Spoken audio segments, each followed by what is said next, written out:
to disagree on how.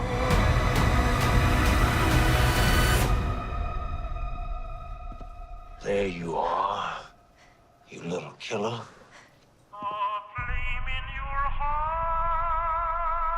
Et bonsoir à tous, aujourd'hui on se retrouve pour une toute nouvelle critique. Je suis très content de vous retrouver aujourd'hui pour parler d'une pépite, une merveille, Fallout. La série d'Amazon Prime Video, disponible depuis le 12 avril ou le 11 avril, je ne sais plus, sur Amazon Prime Video. Tous les épisodes étaient disponibles directement. Comme ça, pour ceux qui aiment bien, vous pouvez tout mater d'un coup. C'est un peu ce que j'ai fait, même si bon... j'aurais bien aimé faire une nuit blanche et regarder tout et vous faire la critique directement le 12 avril, le lendemain. Mais malheureusement, ce n'est pas possible parce que j'ai des médocs de cons qui m'endorment. Bref, donc Fallout, attendez, je fais la miniature, souvenez-vous, je fais la miniature à chaque vidéo. Alors, je sais pas quelle tête faire. Si, en vrai.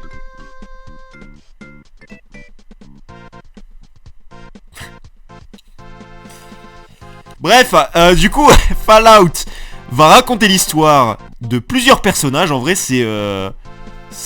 on a surtout 4 personnages principaux dont on va suivre une trame différente.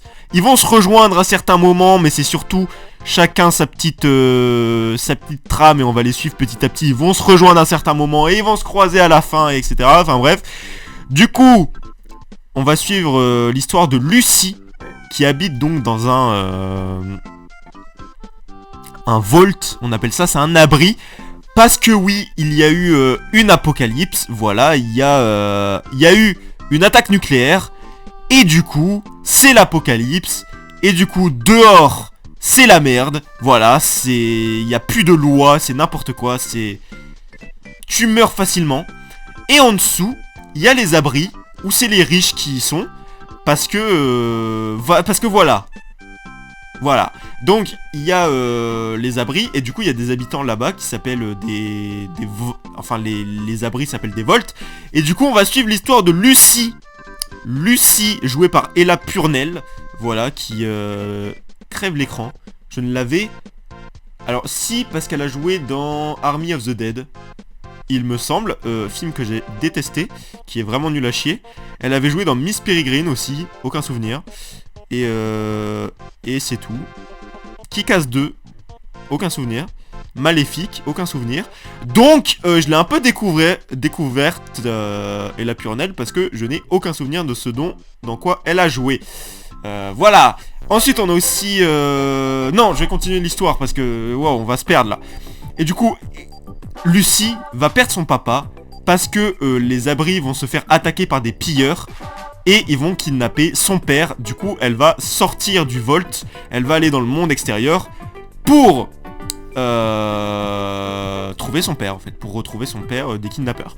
Et du coup, à la surface, c'est là qu'on va rencontrer Maximus, qui fait partie de la confrérie, d'une confrérie d'acier, qui est un truc semi-religieux, avec des robots, etc. Et lui, il va partir... en voyage, lui pour trouver quelque chose. Un MacGuffin si vous voulez. Parce que tout le monde va être un peu à la recherche de cette chose. Je ne vais pas vous spoiler ce que c'est. Ils vont être tous à la recherche de cette chose. Et c'est pour ça que leurs chemins vont se croiser à plusieurs reprises dans l'histoire. Voilà. Et donc, Maximus joué par Aaron Moten, que je n'avais jamais vu avant, qui est génialissime. Il joue parfaitement bien le rôle. Un personnage un peu blasé, un peu traumatisé, etc. Il le joue très bien. Et du coup voilà, et ensuite on va aussi avoir du coup la trame de la Goule, jouée par Walton Goggins, qu'on connaît notamment pour les Tarantino. Voilà, il joue dans plusieurs Tarantino, notamment les 8 salopards, Django. Voilà, il joue dans des Tarantino, donc c'est super de le voir. Et il joue super bien le rôle, le make-up est super bien fait. Et du coup, lui va être réveillé des morts, voilà, c'est le but d'une Goule, pour partir à la recherche de la même chose que Maximus. Voilà, donc c'est pour ça que leurs chemins vont se croiser. Et même Lucy, à un moment, elle va devoir, en plein milieu de son chemin, apprendre que elle aussi, en fait, elle est à la recherche de ce truc. Donc leurs chemins vont se croiser. Et hors ça, il y a la trame de Norm, qui va lui être plus dans une sorte de trame mystérieuse, parce qu'il va être dans les abris, parce que Norm est le frère de Lucy. Et donc Norm va être un peu à la recherche des mystères qui entourent l'abri, comment ça s'est fait, etc. Et il va être en plein dans une sorte d'enquête. Et ça va être assez intéressant. Voilà pour l'histoire qui est très longue, je le sais. Le synopsis est super long, voilà, c'est une série super dense. Commençons la critique. Déjà, j'ai parlé précédemment du fait qu'il y avait les riches en dessous, dans les abris, et les pauvres, enfin les gens qui n'avaient pas les moyens, au-dessus en train de crever. Mais croyez-moi, ce n'est pas aussi manichéen que ça peut le paraître. Voilà, c'est ça que j'ai aimé dans la série, c'est que au début ça se montre comme si c'était un peu manichéen en fait, un peu bateau, un peu simple d'esprit. Et en fait, pas du tout. Vraiment pas du tout, parce que au fur et à mesure on va apprendre à découvrir les personnages, au fur et à mesure on va voyager, etc.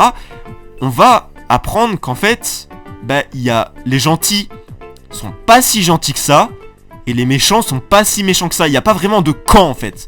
Et c'est ça qui est intéressant, c'est que chaque personnage, du coup, on ne sait pas vraiment à qui faire confiance, on ne sait pas vraiment à qui ne pas faire confiance. Voilà, il y a vraiment un truc non manichéen qui est assez intéressant, voilà, parce que au début, et c'est ça, le film va beaucoup, la série, je suis trop habitué par les films, excusez-moi, la série va beaucoup jouer avec ça. La série va beaucoup jouer avec le fait que son pitch de base, avec les riches qui sont dans les abris en sécurité et les pauvres qui seront dessus en train de mourir dans un monde en désolation, en train de devenir des ghouls, et ils vont beaucoup jouer avec ça en mode ah, vous pensez que c'est manichéen? Et non. Et ils vont beaucoup jouer avec ça. Et c'est très très très intéressant parce que du coup, parce que un récit manichéen, voilà, si la série avait été manichéenne jusqu'au bout, voilà, que ça s'était arrêté à son pitch et ça avait évolué, la série n'aurait pas du tout été la même et aurait été surtout très nulle, je pense. Voilà. Mais là, ça fait plaisir. Et putain, cette série est un vent de fraîcheur. Moi, il faut savoir que je regarde pas trop de séries. Voilà, je regarde très surtout des films. Voilà, cette année en série, j'ai vu Masters of the Air, j'ai vu Mr. et Mrs. Smith, et je crois que c'est tout. Et Fallout, du coup. J'en ai vu 3. Alors que des films, j'en ai vu 70, il me semble. Donc, en tout cas pour 2024. Et donc, j'ai lancé cette série quand même en attendant un peu beaucoup. Voilà, parce que Fallout, je n'ai joué qu'au 4. Voilà, je n'ai pas joué à plus. J'avais New Vegas sur PS3, mais j'ai cassé ma PS3 avant de pouvoir y jouer. Donc je n'ai jamais joué à New Vegas, j'ai dû le revendre parce que j'ai PS3 cassé, à quoi ça sert. Et vu que le 4 est le seul dispo sur PS4, si, il y a aussi le 76, mais le 76 on m'a dit qu'il était nul à chier, donc je ne l'ai pas pris. Mais le 4, voilà, on me l'a offert à un anniversaire, du coup j'y ai pu jouer. Je crois pas que je l'ai fini, cependant. Voilà, j'ai beaucoup de mal avec les jeux, je ne les finis rarement. Mais en tout cas, j'avais adoré ce côté post-apocalyptique, avec un mélange d'horreur, en même temps un message politique, en même temps du mystère, en même temps une aventure de fou, en même temps du survival. Enfin bref, c'était génial, j'ai adoré ce jeu. Et du coup, ça en annonçait beaucoup pour la série. Et effectivement, la série, elle est géniale, quoi. Déjà, on a ce récit, comme je l'ai dit, non manichéen, où on va aussi avoir beaucoup de messages politiques, voilà, sur l'Amérique actuelle, mais aussi l'Amérique d'époque, parce que la série se passe en 2077. Ou en tout cas, l'attaque nucléaire arrive en 2077. Sauf que c'est en 2077, mais c'est étrange parce qu'en même temps, en 2077, dans Fallout, on a l'impression d'être dans les années 50. Voilà, on a l'esthétique des années 50, on a les décors des années 50, les habits des années 50, les véhicules des années 50 et la musique des années 50, mais avec des technologies en plus et la date 2077. Voilà, donc c'est beaucoup ça aussi l'univers de Fallout, parce que dans les jeux, aussi, on a l'impression que ça se passe dans les années 50, alors que pas du tout, ça se passe en 2077, ça se passe dans le futur, quoi. Mais c'est un truc un peu rétro-futuriste. Vous voyez? Voilà. Donc, on a ce décor qui est super, d'ailleurs, c'est super comme esthétique, c'est génial, et en série, ça passe super bien. En série ou en film, ça passe super bien, et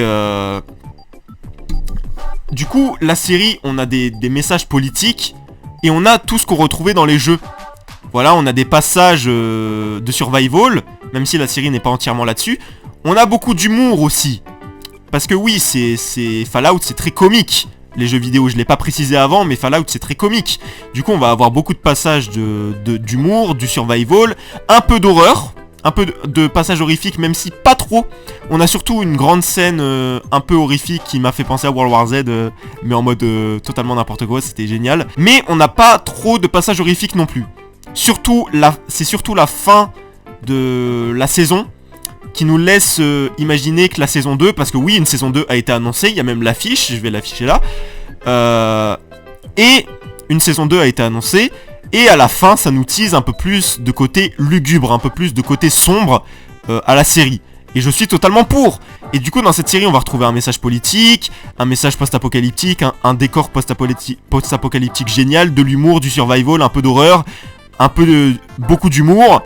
Et voilà. Et moi, j'ai beaucoup apprécié cette série, avec des décors géniaux, avec un message non manichéen, des messages politiques, des personnages super qu'on adore suivre, ils sont super attachants, en même temps d'être non méchants et non gentils, c'est super, et surtout, j'ai beaucoup aimé quand les chemins se croisent, c'est génial. Et c'est totalement un univers que j'adore, et j'ai adoré le voir en série, quoi. Donc voilà, n'hésitez pas à me dire ce que vous en avez pensé en commentaire, et nous on se retrouve très bientôt pour une nouvelle critique. Ciao!